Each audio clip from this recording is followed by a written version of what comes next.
Let me explain this to you, Kier.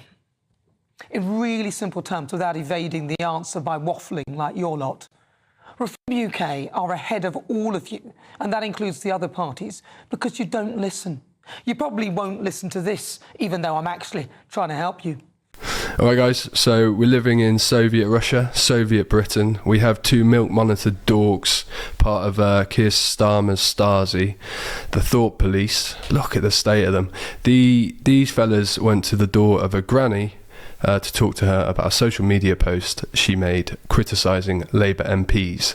Difference between the Soviets and these guys, though, is at least the Soviets were kind of scary. Look at the state of the gimp on the left. Hello, is that Helen? Hello?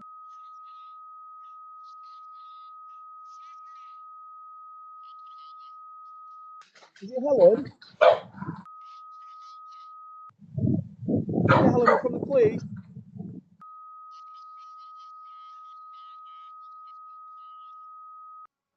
I'm a police officer, Helen.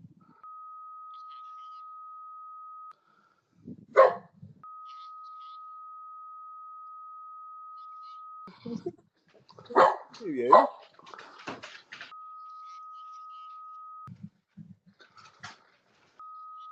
You're going to speak? Okay. Yeah. Okay. We'll give you a call on your phone, okay? I'm not going to stand out here if you're not going to speak to me. So what do you think is going on in these guys' heads? They're full-grown men, probably never read a book in their life, probably have no idea about Soviet Russia, about Nazi Germany, just following orders. It's literally what they're doing, following orders. And I mean, it's great that they're front cover of the Daily Mail. They're going to be shamed, and also it will serve as a kind of a warning to other policemen not to be doing this sort of behaviour. But you do have to wonder how two fully grown men go to a granny's house to talk to her about a social media post and not see anything wrong with it. It's astonishing, really, isn't it? But I've got another video, another clip of police talking to a woman for praying outside of an abortion clinic. Are you protesting? No.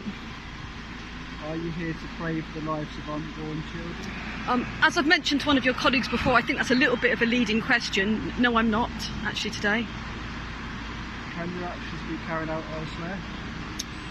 I'm not doing any actions. I'm just simply thinking silently in my head. Okay, and why have you chosen this location to stand? This is an abortion centre.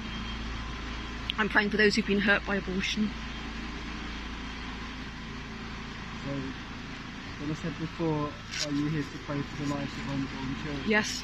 So yeah. I said no. You said no. I'm praying for those who've been hurt by abortion. Hurt by abortion? Yes, that's right. Okay.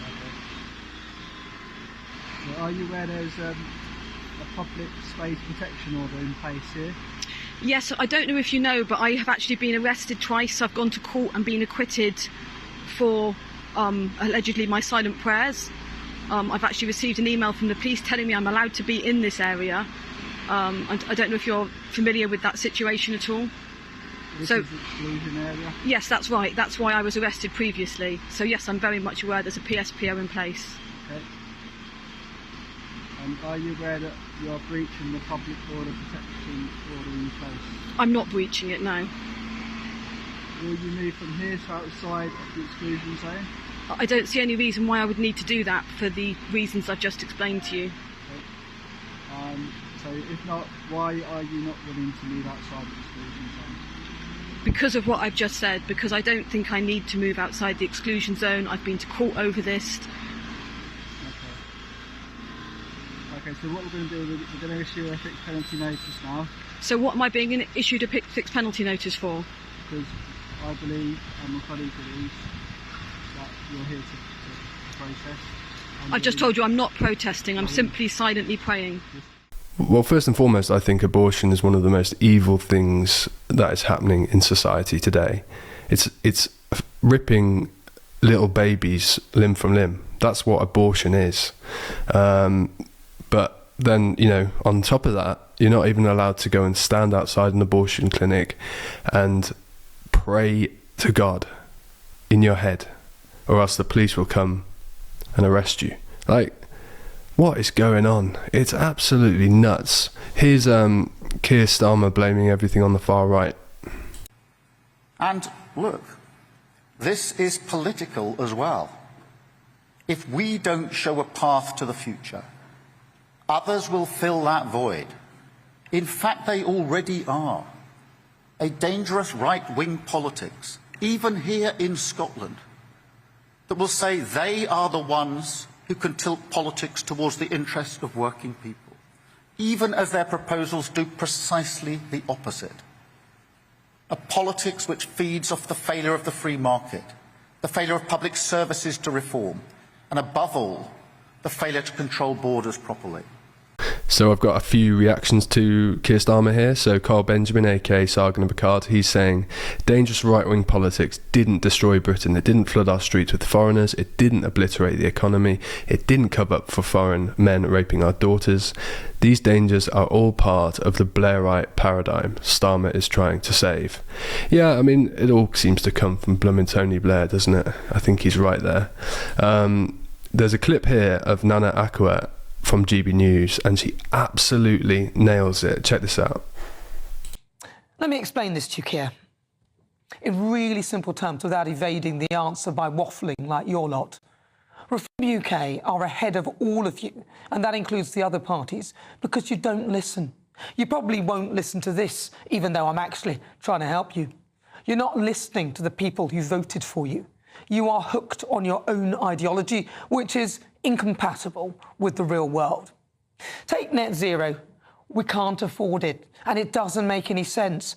Hard-working people who you claim to be helping can't afford heat pumps, electric cars and solar panels, and they definitely can't afford it with the tax burden that you're placing on them.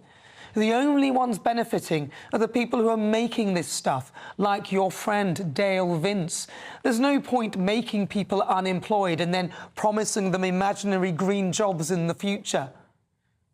And you're only in this space because of the incompetence of the Tories. They got nothing done. They were a disaster. The infighting and a few scandals here and there, which your party helped blow out of all proportion, although it turns out that your lot are even worse on that score. You and your front bench with freebies, Jazz Athwell, Louise Haigh, Tulip Sadiq, Andrew Gwynn, Rachel Reeves and Jonathan Reynolds. It's only been 7 months, God help us. The Tories were too busy tearing themselves apart from the inside out to even hear, so they didn't listen either. They were too self-obsessed, so we ejected them, handing your party a massive parliamentary majority. But here you are making the same mistake, and so soon on in your term, the majority has gone to your heads, and you're even more tone deaf to the pensioners, the farmers, your junior minister claiming he's only meeting them to say that he's met them. The arrogance, business, and the list goes on. You're even prepared to give away the Chagos Islands, and that hasn't gone down well globally and damage our relationship with the US.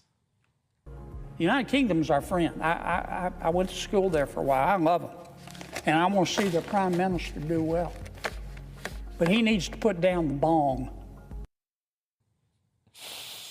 Only last week we learned that the architect of the Chagos deal, the ex-PM of Mauritius, was caught with a suitcase full of cash and UK visas and Rolexes. Another scandal. And the latest polling shows that Reform are now ahead of Labour. So Kier Starmer's party are sitting at 25% compared to Nigel Farage's party, who are on 27%. Kier, in your first few months, despite the country going to hell in a handcart, you were globetrotting. Instead of focusing your energy on what Nigel Farage is saying, why don't you just focus on doing a good job for the country by listening to what the people who pay your wages, not that you need the money, are saying? Scrap net zero. Drop the nonsense inheritance tax squeeze on farmers. Stop VAT on private schools. U-turn on the NI hike. And for God's sake, before you try to cosy up to the EU with a youth mobility scheme to bring in even more people to this country, stop the flaming boats. The last thing we need is more migration. Right, that's it for me, guys. Please like, subscribe, and I'm praying for you. Please pray for me, and have a good one. Cheers.